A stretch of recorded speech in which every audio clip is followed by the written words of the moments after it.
Thanks everyone for joining us tonight. This is, I think, one of the most compelling topics, really about kind of this debate between digital IDB versus digital IDB and custom, and what is the value out of custom. And I'll give you a little bit of my story with Paul. He was one of our early big customers, and we were using a tray back then that was a very firm tray. You actually had to warm it up for about 30 seconds just in order to be able to kind of peel things away. And, he loves the idea of custom, and he did a ton of cases even way back then with custom in KLOwen. And he quickly just got this staff revolting against him about just the IDB process. And so um, he went from custom just to a digital indirect bonding platform. Uh, and then the fun thing is, as we kind of got through our fourth and fifth generation tray, it became much easier to remove. And so I kind of reached back out to him and I said, "You may want to try it again, because this tray material is a night and day difference. There's no more heating or anything else." And so lo and behold, he jumps back in. And it was funny because I think it was RJ that came to me and said, "Man, I've never met a doctor who says more amazing things about a company, but isn't actually using it." And it was really more about getting that staff comfortable again with our IDB training being easy enough to use. But you were probably our biggest champion. And I think it's because of the case results that you were seeing versus, direct bonding, even with digital. And so lo and behold, you jump back in, one of our biggest doctors. Really cool story. I'm going to let you kind of get right into it, but thanks so much for joining us, and excited to introduce Paul Trotter from Augusta. Yeah, thanks for having me, Brandon. So yeah, Brandon mentioned that I did start went all in about July of 2020. And you can think back to the world in July of 2020. There wasn't a whole lot of in-person training that was happening, and so I think that contributed to our experience as well as the stiffness of the trays. Um, so 2021, I started every single case with digital indirect bonding with an MBT prescription. And so tonight will be a lot about what I've seen since then between the cases that we finished with digital indirect bonding with an MBT prescription versus digital indirect bonding with a custom prescription, because there's a lot of chatter out there right now about, well, you don't really need custom. Just do digital indirect bonding and you'll get everything that you would have otherwise gotten, and you'll save a little bit of money. And I think, I'm uniquely positioned to compare a lot of data on that. And we'll talk about what that data says tonight. So thank you again for having me, and hopefully this is informative. So a little bit about me. I was born and raised in Augusta my whole life. My dad was an orthodontist here in Augusta. And so I did leave Augusta to go to Furman University in Greenville, South Carolina, where I met my wife, Liz. And then came back to Augusta, did dental school here at what is now called the Dental College of Georgia. Then we went to Jackson, Mississippi for a year, where I did an AEGD at University of Mississippi. Um, we loved Jackson so much that we named our son there Jackson. And then came back to Augusta for my orthodontic residency at the Dental College of Georgia. And I was able to join my dad in private practice in January of 2014. I forgot to mention Annie, sorry. So there's my family. So my wife, Liz, Jackson, who's 9, and Annie, who is 7. And so I was able to join my dad's practice. He started in 1981. And when I joined the practice, we opened a second office in Evans, Georgia in March of 2014. So growing up in Georgia, we were always big fans of the Atlanta Braves and the Georgia Bulldogs. Some years, like 2021, we have more to pull for than we do this year. But hopefully Georgia can sneak its way into the playoffs, although I'm not sure that we can get by Tennessee this weekend, even at home. Um, but we'll see. When you're from Augusta and you are known as a golfer, the number one question you get is, have you ever played Augusta National? And can you get me tickets to the Masters? And the answers to that are yes and no. Played Augusta National a few times, and it is a religious experience if you're a golfer. So definitely a bucket list item. Um, what are we going to talk about today? We're going to start with why we went to custom in our practice. We're going to talk about the economics of custom braces. Does it make sense from an economic standpoint? Then we're going to talk about conventional digital indirect bonding versus custom digital indirect bonding. And so, does it make sense to have a custom prescription with a digital indirect bonding system? Or is a conventional, standard prescription, either Roth or MBT, is that enough? We'll look at some case studies, both business and then some cases. And then we'll talk about for whom the custom digital indirect bonding makes sense. So we chose KLOwen because in 2020, my dad, the TBT is not Throwback Thursday, that's my dad's initials. He told me at the end of 2019 that it was time for him to start slowing down. 40 years was enough for him in orthodontics. He'd already practiced 6 years of general dentistry. So he was approaching between dental school and general dentistry, orthodontics, 50 years in the profession. Felt like that was probably enough for him. And so he was going to start tapering down. We all know what happened in 2020 with COVID and the demand for orthodontics that ensued after that. So my capacity for orthodontics was going in one direction while the demand was going in the other. And so in 2021, he further decreased down to 2 days per week, and his last day in the practice was December 28th, 2021. So I needed to get way more efficient, and I didn't want to sacrifice the quality of care that we had been delivering, and I also didn't really want an associate. I just wasn't ready to make that leap. I wanted to try everything possible before I made that jump. So along those, or about that same time, I was also in one of the first cohorts of the Wharton AAO MBO, which was a great program if you haven't done it. And we went through this practice and flow and balance chart. And so one of the activities or exercises that you can do is find your weight for a new patient exam in the number of days that it is for your third open new patient exam. So you pick your third one just to account for any, last minute cancellations or kind of a fluke thing here or there. Then you take your utilization percentage. So what percentage of your new patient exams are booked over the next 30 days? What's your conversion percentage? And, we can get into how you calculate your TC's conversion percentage and debate that ad nauseum. But this one, for these purposes, is just starts divided by new patient exams.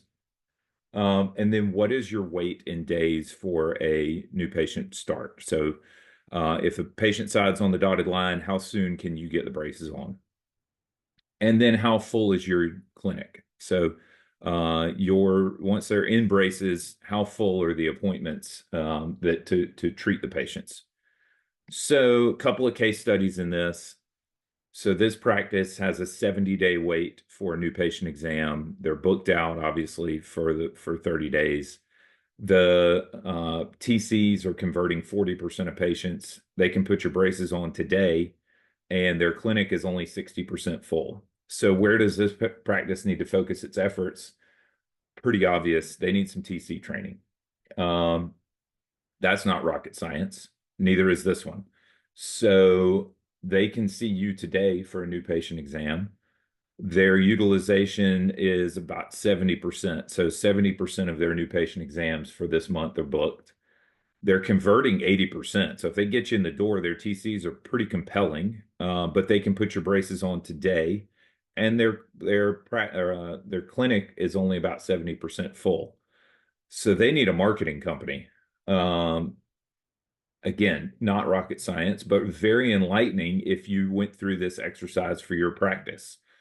So the last case study is waiting 90 days for a new patient exam. obviously 100% utilization on those new patient exams, 60% conversion rate on the TCs, but who cares if that goes up, because all you're doing is adding to the problem of a 35-day wait to put braces on and 100% clinic utilization. So this practice is what we would call capacity constrained. And that wasn't a case study. That was what I got when I plugged these numbers in when I did the AAO MBO program through Wharton.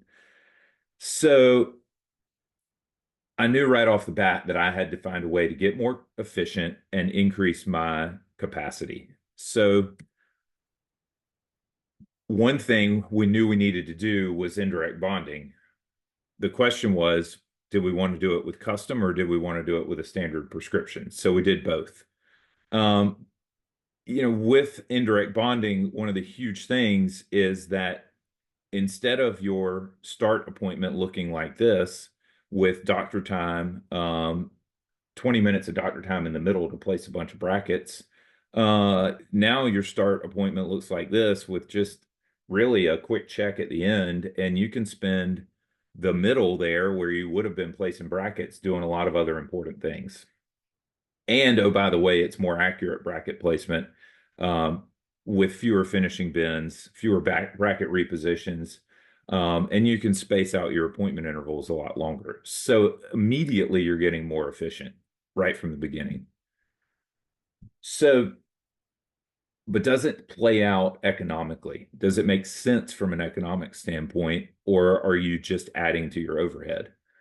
So about all that same time, I was reading a book called Good to Great by Jim Collins. If you haven't read it, it is fantastic. And he talks about this hedgehog concept. And so that comes from an essay written by Isaiah Berlin. And he wrote an essay called The Hedgehog and the Fox. And that was based on a Greek parable that says the fox knows many things, but the hedgehog knows one big thing. And so Collins pointed out that all the good to great companies were based around a hedgehog concept that the leader of that company would drive toward. And the hedgehog concept was basically the intersection of those three circles: the economic engine, passion, and excellence. Well, passion in orthodontics is basically what we all talk about when we interview for our orthodontic residency. Um, you know, it's the talking points of, we want to help people, we want to give people beautiful smiles, we want to fix bites, we want to straighten teeth and make people beautiful. Excellence, hopefully we're all excellent at straightening teeth and being orthodontists.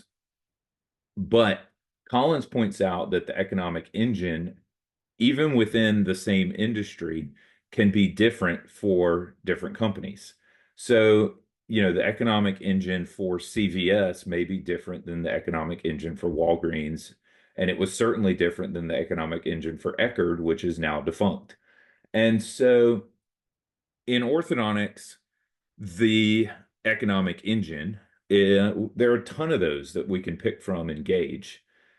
Gauge is littered with starts, production, collections, revenue per appointment. There are dozens of metrics that you can pick from in Gauge.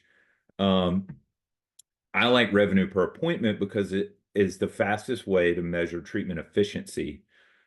And the only way to really drive at your revenue per appointment is to decrease the number of appointments. You can't raise your fee enough to really affect revenue per appointment in a meaningful way. So then we have to talk about, well, what is efficiency? And so these next few slides I borrowed from Ryan Moynihan at Gauge. He and I were at the same meeting. I was scheduled to speak about KLOwen and revenue per appointment and what it had done for me. And the day before I was scheduled to speak, he starts presenting these slides. I was like, hang on. Do you mind if I borrow those? Because this is driving exactly at the point that I was trying to make. So he was nice enough to share these with me. And so I like to give him credit whenever I use them. So efficiency is talking about getting more output from the same input. without adding more resources. So in orthodontics, the question is, can you see more patients without adding more time or staff? So obviously, if the answer to that is yes, you've gotten more efficient. Um, and so obviously, if you increase your efficiency, you're more productive, and so you're probably more profitable. So the question then becomes, all right, if we increase our value per visit or our revenue per appointment by $1, how much do we increase our profit? And so Gage set out to determine that. And so they analyzed over 150,000 completed cases and the Gage data on it. And this slide's pretty busy. But what it boils down to, and this is not rocket science, but the longer a patient is in treatment, whether it's with aligners or brackets, and the more visits that it takes, the less profitable that case is. And you flat out cannot raise your fee enough to make up for the length of time that a patient is going to be in treatment if they're in treatment past 30 months. And so the target value per visit or revenue per appointment that they came up with was $310. And so how do you maximize it? Well, the main thing is you need to choose a treatment modality that allows you to see patients in fewer appointments, but you still want to deliver quality treatment with control, with that delivers satisfied patients so that you can be profitable. So the control there is big. So whatever treatment modality you choose, you want to be able to control the treatment and also have early indicators on whether you are not tracking towards your estimated completion date. So for me, I didn't want to go all in on aligners, which would have been the easy way out because of the control aspect of it. So for me, the custom braces gave me a lot of the benefits, if not all of the benefits of aligners and aligner workflow, but I still had control over the teeth. I still had something glued to the teeth that I didn't have to worry as much about. Are they wearing it? And so that was the huge aspect of this slide here was I still had control, but I was still getting a treatment modality that allowed me to see patients less frequently. So Gage, after analyzing those 150,000 cases, came up with $1 increase in your value per visit or your revenue per appointment impacts your profitability by $4.65. So remember that. We'll come back to that in a little bit. So diving into my data, I wanted to know after doing both indirect bonding, digital indirect bonding with a stock prescription and then some KLOwen. All right, was this working? Did this improve my efficiency? And was I getting my money's worth? So we're going to look at a couple of different case studies out of my data, my business data, my charts, and see what we saw. So this was my first 100 KLOwen debonds. And so what you see is that treatment time decreased. We compared it to both direct bonded cases, which are the light gray bars, digital indirect bonded cases with a standard prescription, which is the dark gray bars, and then KLOwen, which are the blue bars. And so what you see is that, custom outperformed the digital indirect bonding, which also outperformed the direct bonding. So while you get a benefit of digital indirect bonding over direct bonding, you get an even greater benefit out of custom to the tune of 7 office visits saved by custom over direct bonding and 4 office visits saved by custom over digital indirect bonding. So that's from my first 100 cases, and you can see what it does to your revenue per appointment. So in my first year with KLOwen, remember I had just gone from two doctors to one doctor. So my first year with KLOwen all in for a full year was 2022. And that was the year that my dad retired at the end of 2021. So you can see here what our different metrics did. And if you go back to 2022, you will probably recall that Gage nationwide said most practices were flat, if not down a couple of percentage points. Um, so this is very doable for anyone in their first year with KLOwen. If you're getting started with KLOwen, this is something that you can track, and you should be able to see in your first year with KLOwen. So it proved to me, and more importantly to my team, that we were on the right track and that we needed to stay the course and be committed to this, that this was what was going to um, allow me to continue moving forward without an associate. And my team didn't really want me to bring on an associate either. So this was what they needed to see as well. So my dad always told me that which you track is likely to improve. And so by tracking some of these things, it's always helpful to see it improve, or nice to see it improve. And so whatever you tend to want to track, whatever your hedgehog concept is, you'll probably see it improve. But what about our second case study? Because we decided to do it again because there's still a lot of chatter, as we've talked about, well, digital indirect bonding alone is fine. You don't need custom. And so I started to hear that chatter come up again. I said, well, let me make sure that we're still on the right track with this. So this next one, we did a chart audit, and I wanted to make sure that, okay, we're saving appointments, but what appointments are we saving? Are we saving doctor intensive appointments? Are we saving just easy appointments that aren't really, are we just saving like wire changes? What are we saving here? And so what this data showed in the chart audit was that we're saving detailing appointments, we're saving loose brackets and repair appointments. So those are doctor intensive appointments. And those are the really important appointments to save because typically the doctor is the bottleneck. So if you can cut out a lot of the appointments where you are the bottleneck, it makes for a much smoother day running with your team. And your team typically is a lot happier at the end of the day when you haven't been their bottleneck for the whole day. So again, we cut out 2 visits from just digital indirect bonding. Treatment time went down, and you can see the detailing appointments and the loose brackets dropped precipitously.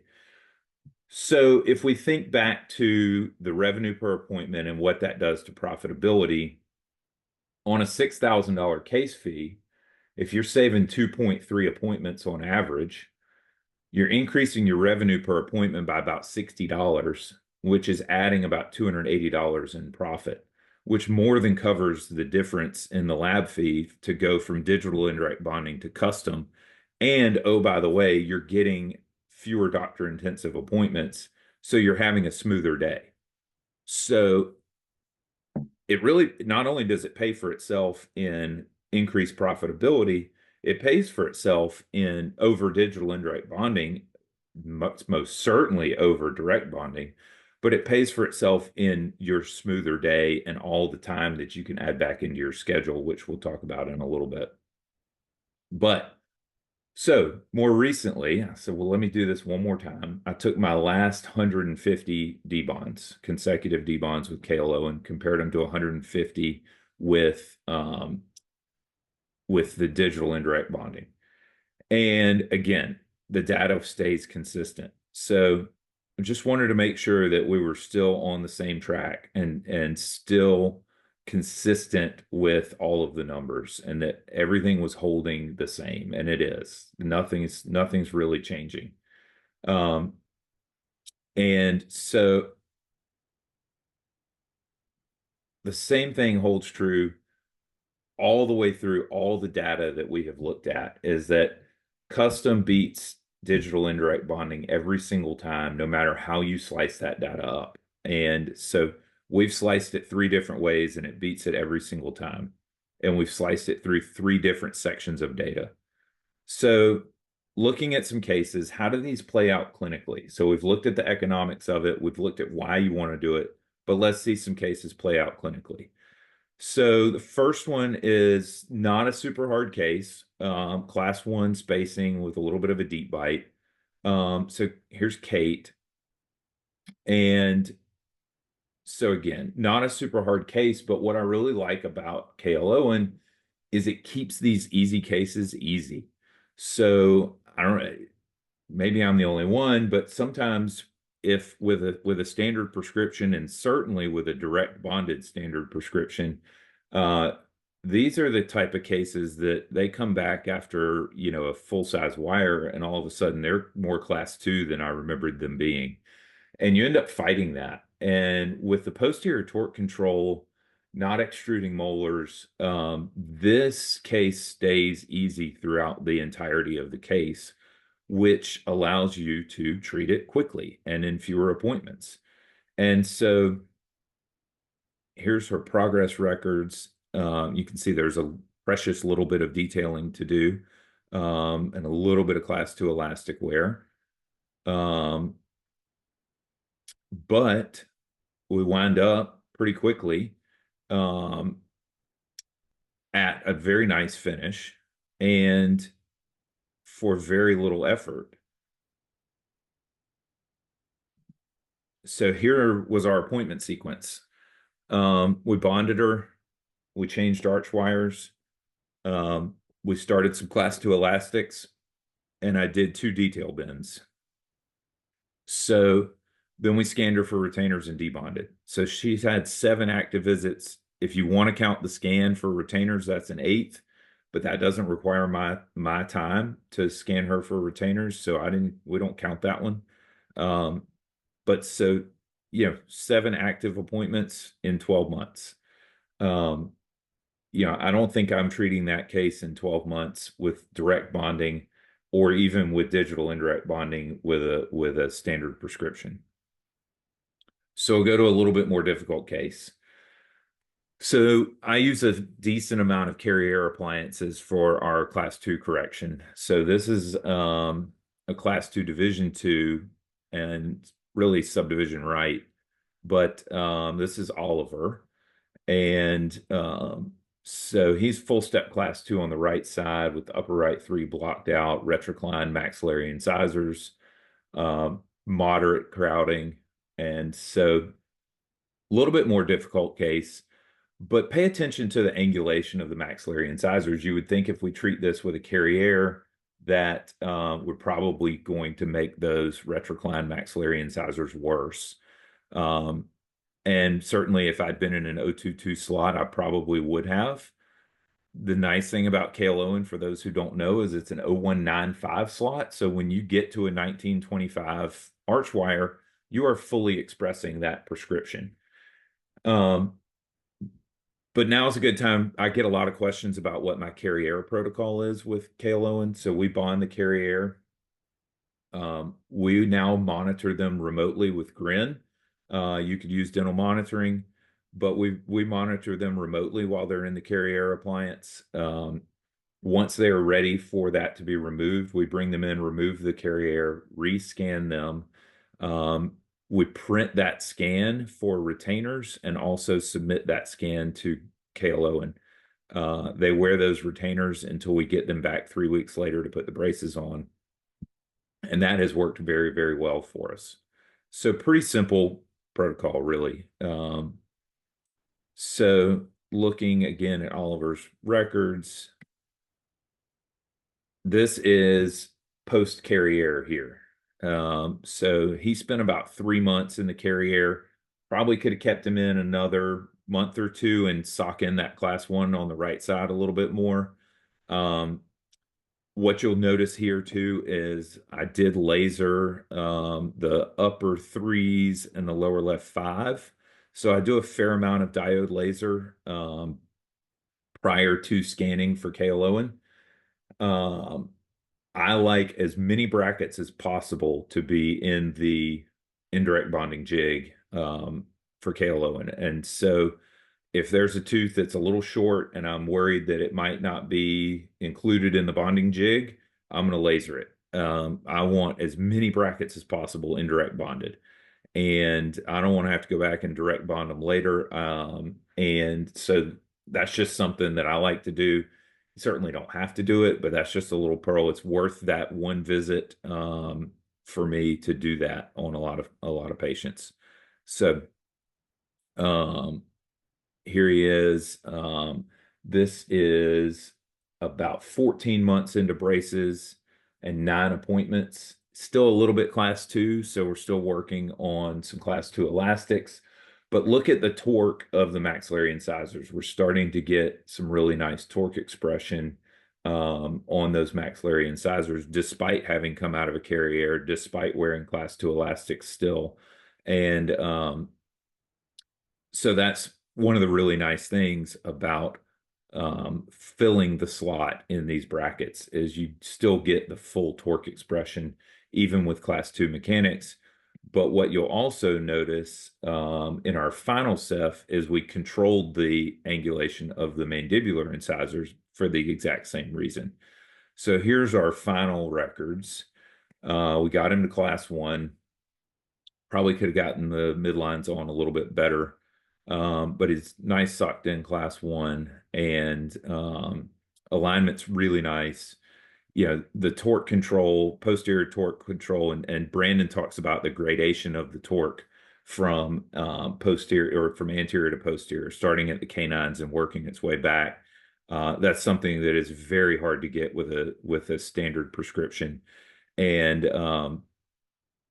with KLOwen, it just happens. It is built into the system. And so what you notice here is if I go back to his initial ceph, you can compare the torque of the maxillary and mandibular incisors here. And I should have I have a superimposition. I should have put that in there. But we did not procline those mandibular incisors very much at all, even after a carrier and class two elastics. But we did get really nice torque of the maxillary incisors. So here's our appointment sequence for the carrier. And so this is riddled with inefficiencies. And that's why I like this case, because it is a very good one to learn from and kind of wrap your head around what could have been better. First of all, that open coil spring in appointment number 4, which was the first appointment after we put the braces on, that should have been added at the full bonding appointment. Second molars, we bonded the 7s at appointment number 7. That should have been bonded either at the full bonding or at the first appointment back from the full bonding. So either at appointment 3 or 4, that would have kept us from dropping back in arch wires. And the pre-debond eval and pre-debond scan could have been, or scan for retainers could have been the same appointment. I mean, we could have cut at least 3 appointments out of this sequence easily. And so that's just the kind of stuff that going back and looking at these, you learn how to get better and more efficient with. So learn it from me. Don't learn it on your own. But it is good to analyze that and figure out where you can do better. And then another good learning case, Hyrax. So this patient is class 1 with maxillary constriction and a posterior crossbite on the left side. So I'll go through my Hyrax protocol in this case too, because I get a lot of questions about, how do you treat cases with an appliance, a banded appliance. And so what we will do is we will place the separators as soon as we know the patient's going to start treatment. So whether that's at the initial exam, whether they come back for records, as soon as we know they're going to start treatment, we'll go ahead and place the separators.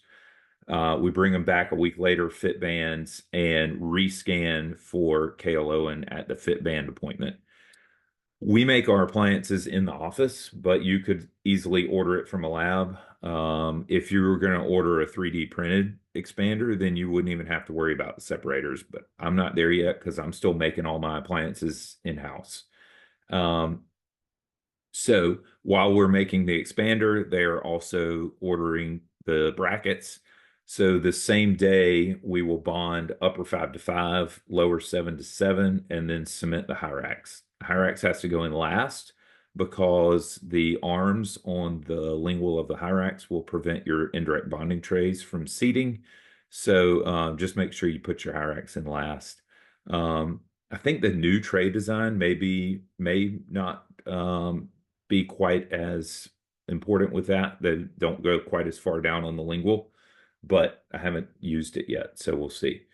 But that's our sequence. We also, I tell in the lab prescription, I tell them that we are using a banded Hyrax and to please include the upper 6s and 7s as individual jigs. And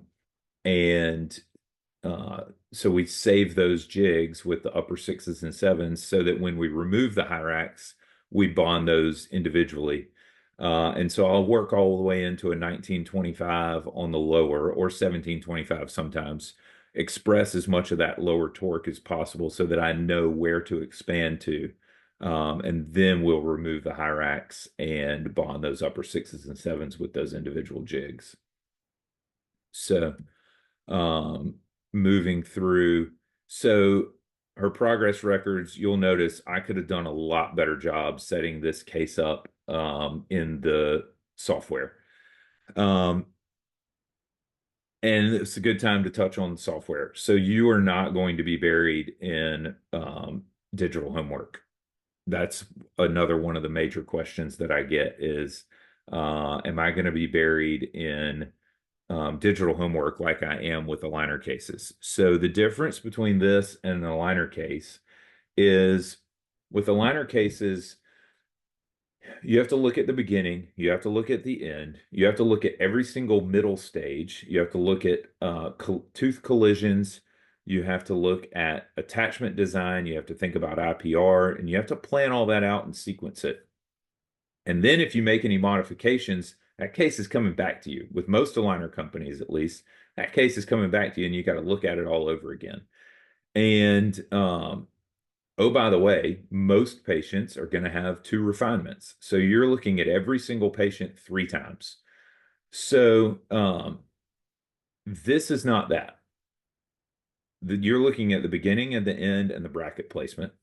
I don't even honestly look at the bracket placement that much. I'm looking at the end position of the tooth, and wherever the bracket placement falls is where the bracket placement falls. That's what I trust the computer for. And once you hit approve, that case is gone. It's not coming back to you, and there are no refinements.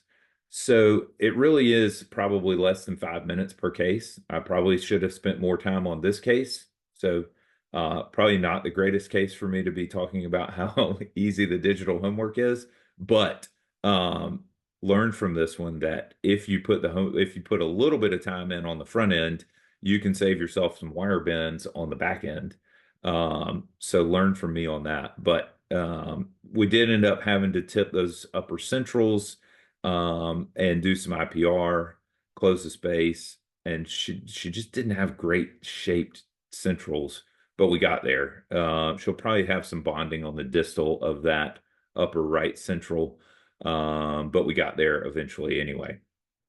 And so here is my appointment sequence there. And again, we probably could have cut out another appointment or 2 with better digital treatment planning on the software. But if you count the fit band appointment as another visit, so she's at 12 visits instead of 11. If we that's still pretty good for Hyrax and 22 months of treatment. Probably could have gotten that down to 10 pretty easily, but you know, I'm still pretty happy with that one. So I'll finish up with a few pearls. Um, don't dabble. If you're going to dabble, just save your time. You are not going to get the benefits of this system if you're not going all in. All you're going to do is frustrate yourself, frustrate your team, and cost yourself some money. Um, because you're never going to see the benefits of it. Your staff isn't going to do it frequently enough to be good at it. Um, this is not a system that you can straddle the line on. You're all in or you're all out, and if you are all in, you will never look back. Um, I did it for 6 months. I left and I came back, and I'm never going anywhere else. It is the best system out there. It is by far. Once you start seeing the cases play out, you and your team will be convinced. So you also have to commit um, and track it. So as I said, that which you track tends to improve. And you've got to track it for your own edification and to confirm not just what I'm telling you, but confirm it for yourself. If you don't set goals for yourself in anything in life, but especially in this, then how are you ever going to know whether you've gotten to where you want to be?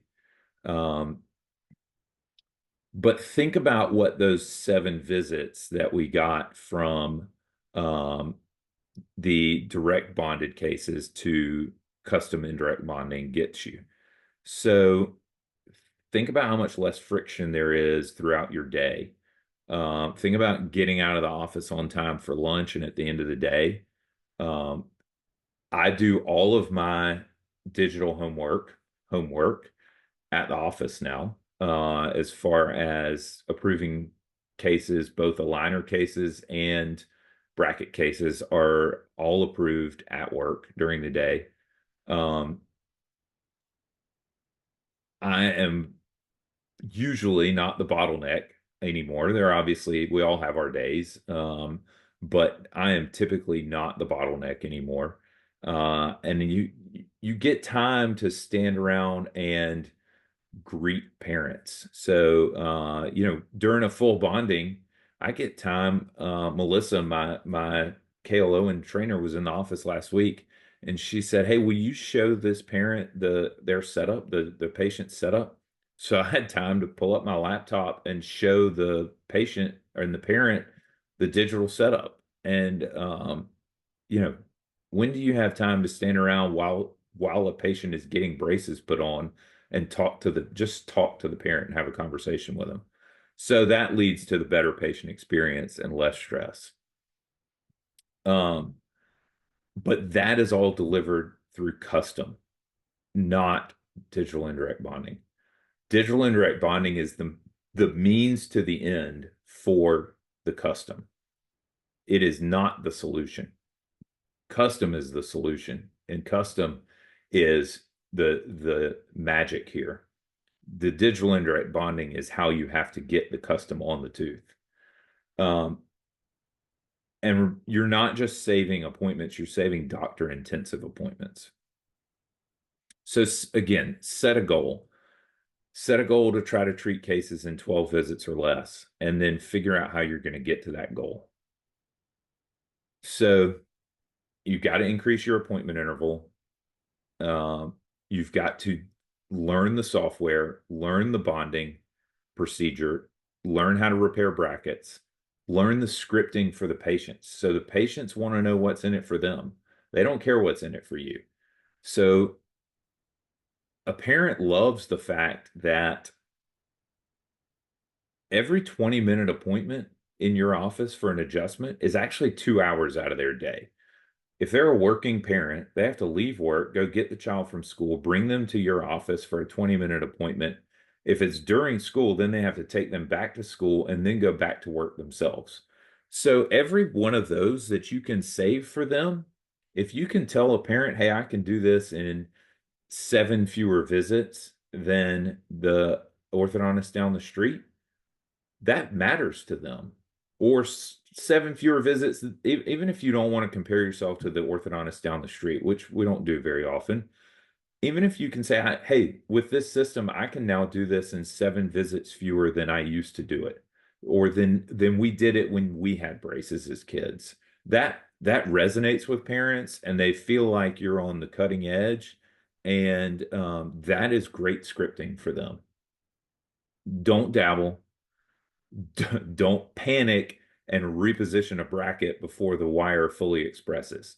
There is no tip in these brackets.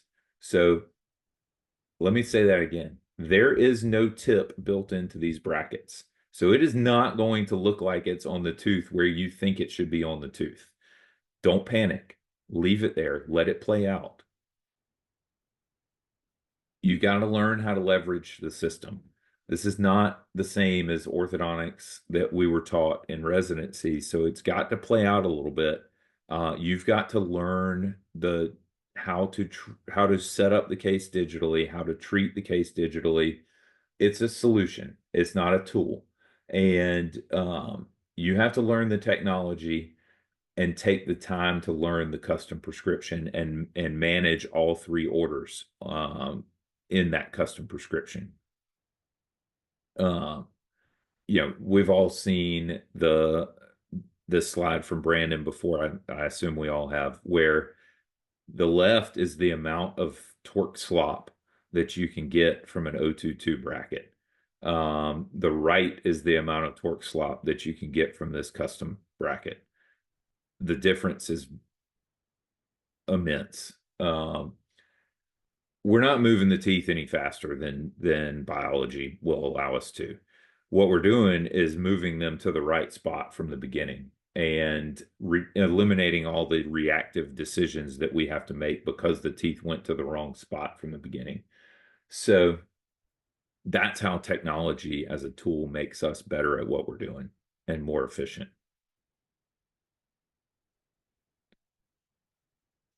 Retrain. I had Melissa from KLOwen. She is my practice success specialist. She was in my office last week and helping me retrain. Otherwise, training becomes a game of telephone. So you have one assistant train a new assistant, and the one that did the training may have been trained by a different assistant, and all of a sudden your training looks nothing like the training that was given to you by KLOwen. So they're here to help you. It doesn't cost anything for them to come in and help you. And I try to get Melissa in my office quarterly or so.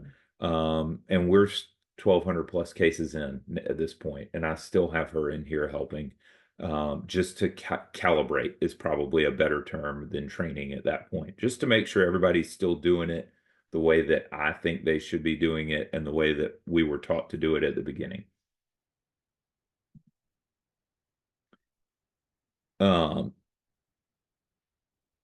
There is every bracket that you could want. There's metal twin, there is clear twin, and there is metal self-ligating.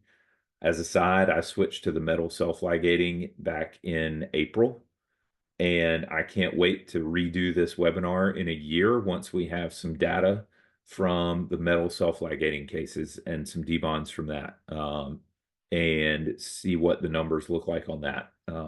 So spoiler alert, I'm sure Amanda is going to have me signed up to do that webinar in about a year.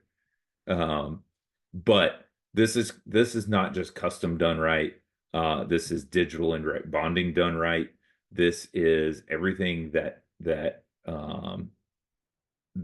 brackets and wires should be in 2024, heading into 2025.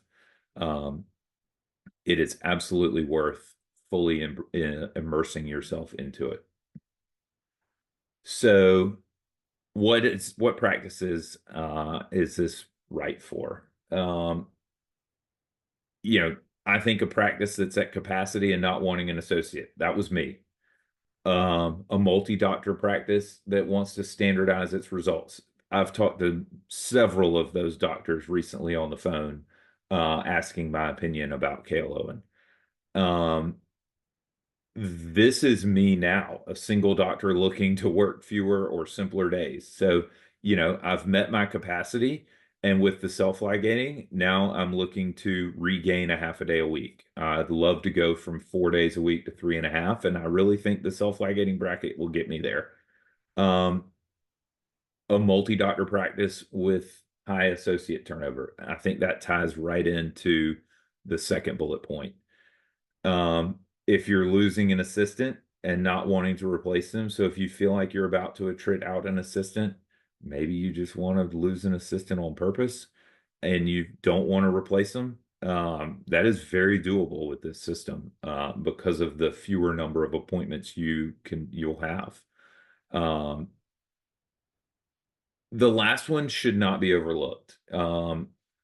And that is that the parents that we see right now and the patients that we see right now expect you to be digital. They expect technology. And when we show them the trays and show them the typing on and how we're going to put the braces on and explain the process to them, they know that that sounds better than putting them on by hand. And more personalized and more predictable. And that is what this generation craves. So, a couple of these, how do we bond brackets? It's digital indirect bonding. It is very similar to putting on aligner attachments. You order the brackets from after doing a digital setup. So you're going to scan, you're going to send your records in. The setup is going to come back to you. You're going to tweak that setup in all three orders, tip, torque, and in-out rotations. You're going to approve it, and then in about 3 weeks from the time that you submitted it or less, you'll have that case back in your office. Someone is going to paste some composite on the back of the brackets that are already loaded into the jigs. They come loaded into the bonding jigs. And then it's a simple indirect bonding from there. So it's etch, it's prime, and it's insert the tray and cure, peel the tray off. It really is pretty simple. If you can bond aligner attachments, you can bond brackets. For number two, who loads our brackets? I have one person in my office do it for consistency. Obviously, I have some cross training, but Laura in my office does it. She's my 3D lab tech. She does all my 3D printing. She does my digital bracket removal. She submits all my digital cases through EasyRx. And so she also loads my composite. The key is a thin layer of composite buttered into the mesh, so that that is very tightly buttered into the mesh, and then a very small dot of composite added on top of that. And the amount is critical. Too much and you have a lot of flash, too little and you have bond failure. And that's why I like one person doing it, because I can go to Laura and say, we need to touch more composite, like just a little bit more composite. And we get it. And we get it on every single case. So I'm a big advocate for one person and not having each assistant load her own case. For loose brackets, I direct bond them. I do not use a new bracket each time. If the bracket comes in on the wire, then we micro etch it lightly. I leave a little bit of the composite pad because the last bit of custom in this system is the composite pad. And then we put a little thin layer of Assure on that composite pad, light cure that, thin layer of composite, and I direct bond it. It's time to be an orthodontist at that point. I direct bond it back where it goes. I've talked about my RPE and carrier protocols. Um, for extractions, it depends on how many teeth. So if it's just premolars, um, I will typically rescan the patient about a week before their extractions, and we will make upper and lower Essex off that scan and submit that scan for brackets. And about 2 weeks after the extractions, we will put the braces on. If it's premolars and wisdom teeth, then I will rescan them about 3 weeks after the extractions, because typically we have better access to the sevens after the wisdom teeth have come out, just from the flat being laid around the sevens to get to the wisdom teeth. So I'll typically rescan them after the extractions if wisdom teeth are coming out, and still make them retainers. I just don't want anything moving from, and so if we open up space with extractions, I want those retainers there to make sure nothing moves. A lot of orthodontists who use KLOwen do their bonding and then refer for the extractions, but and that's fine. I just know that my oral surgeons have knocked off a bracket or two before. So, and then accounts receivable. So this is a fun question because you are going to finish cases earlier than you predicted, which is a great problem to have, but it is a problem nonetheless. And so my accounts receivable is lower than it's ever been. It is 0.9%. It's the first time it's ever been under 1%. And I should have thrown a party for my team when we got it there. Um, Part of that is I fired the person who was in charge of accounts receivable, and we've got somebody else doing it, and they're doing a great job. But part of it is that at the pre-debond scan, we um, we send the patient or the responsible party a letter, a form that says, "Hey, great news. We're finishing treatment early. You have a balance. It's not delinquent. You can choose to either continue on your regular monthly payment plan with the account card that you have on file or the checking account that you have on file, or if you'd like to pay that balance in full, we'll give you a 5% discount for doing so." And that has solved two problems. One, they know they still owe that money. Two, I have not heard the question in the treatment bay in over 2 years of, "Doc, we finished early. Do we get a refund?" And so I have not answered that question in over 2 years. So that form has been fantastic.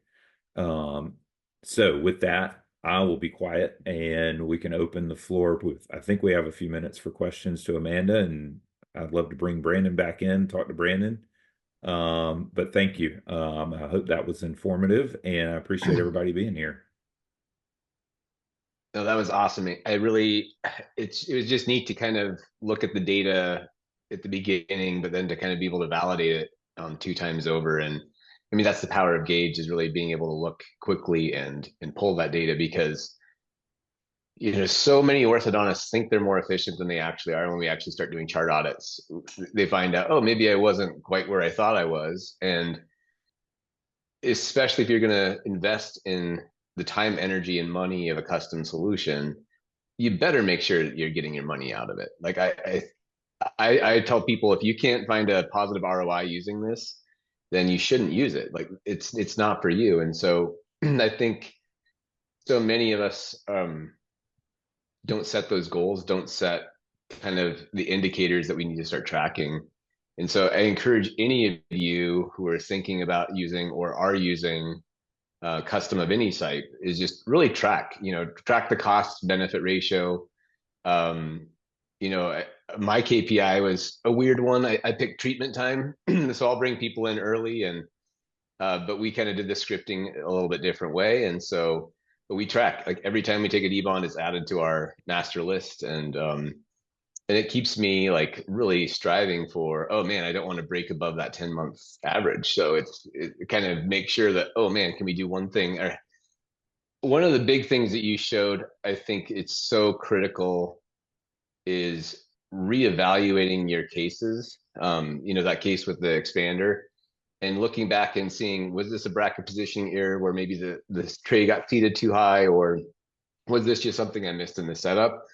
Because I found I had a couple of mistakes that I was consistently making the first 10, 12 cases. And then I saw those play out clinically. And then, oh, now I know exactly what mods to do those.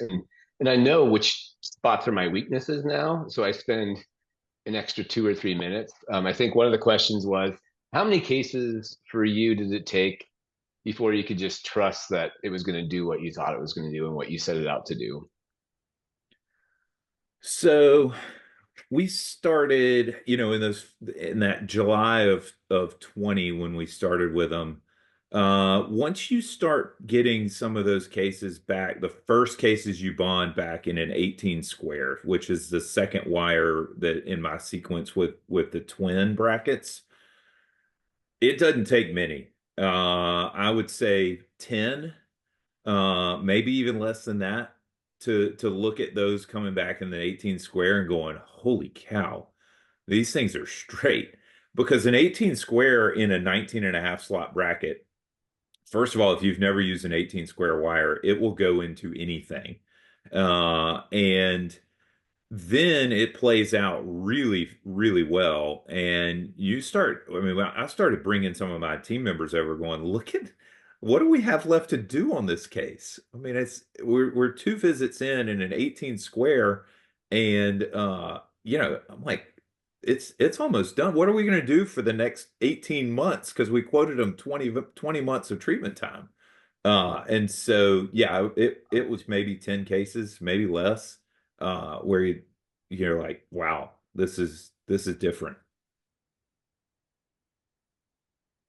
But I think just going back, you just got to make sure you look at why you made the mistake. And I think the software, once you get it down, it's so easy, I think, to really kind of visualize the cases. But the first couple of times, it's just really trying to figure out what am I looking at and how do I control various things that I want to really address. But one of my common mistakes that I found was trying to get too much buckle root torque on upper sevens. It's like, oh great, I'm gonna really control the posterior torque here, and thinking, well, the terminal end of the wire is the weakest part of the wire. I probably ought to overcorrect the palatal cusps. And so I would try to get too much buccal root torque and really raise that palatal cusp up. And I started actually getting some cross bites because of it, posterior cross bites. And so I've stopped doing that. And I mean, I was wiping expansion into a lot of wires, and running some crossbite elastics on sevens, because of that. Like you said, once you start going back and looking at what you did in that setup, you don't need to overcorrect. Whatever you see in that setup, it's going to play out. Yeah, for me, open bite cases, I still will do that on the sevens, just to control that vertical. But I always build in my last wire some expansion. Yeah, you really don't need to.